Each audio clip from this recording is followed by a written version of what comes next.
Imagine TikTok being so powerful that they actually help you identify the person that almost murdered you. On my For You page the other day, I found this viral video that you guys might recognize, which states videos I took before almost being hunted and murdered.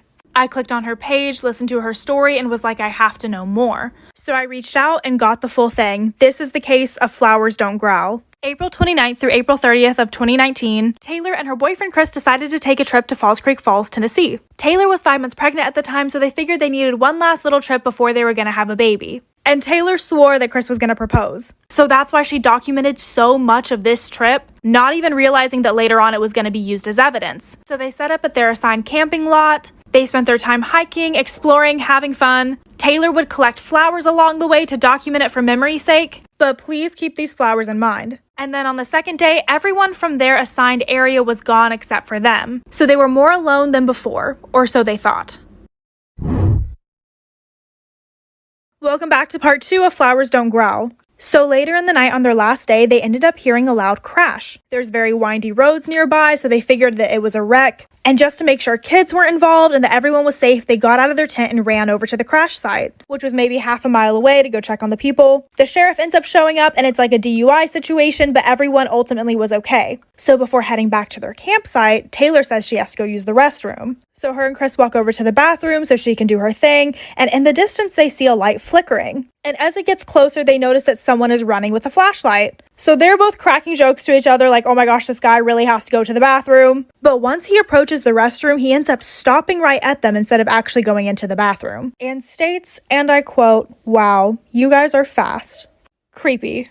Taylor notices that he has a weird smile on his face and feels really nauseous but just associates it with the pregnancy. So just to be nice, they continue to have a conversation with him. But ultimately, this is where things go wrong.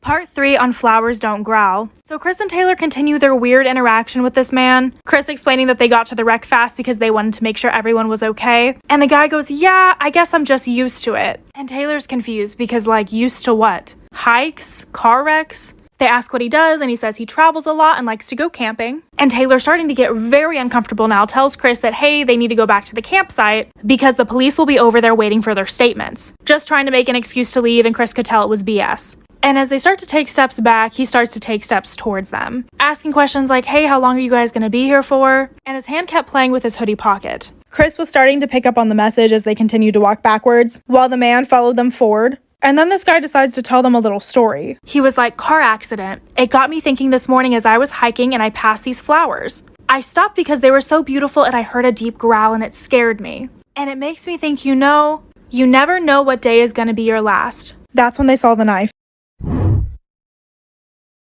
Part 4 to Flowers Don't Growl. So this is when Taylor noticed the outline in his hoodie pocket was the shape of a knife. It completely clicked for her, and she told her husband that they needed to run. He looked at her like, what's going on? And she just states, flowers don't growl. So they took off running, and this is when he took off chasing them. And I'll show a map of where exactly they were chased. This is where Taylor and Chris ended up, and this is where they last saw the guy chasing them. And they made it all the way back to the crash site, and luckily the police were still there. They told them what happened and made a report. And 2 of the cops went out looking for him but couldn't find him anywhere, while the other officer accompanied them back to the campsite so that they could pack up their stuff and leave. They tried to get updated on their case later on, but never ever got an update. Having the baby and it being a couple years later, Taylor sits down and ends up making a TikTok. It goes viral and a bunch of people start to DM her with potential suspects. Taylor stopped looking at her DMs because it got so emotional, but one user that messaged her lived in the Falls Creek Falls area and had followed a particular case. She opened the DM and saw the man. This is James L. Jordan.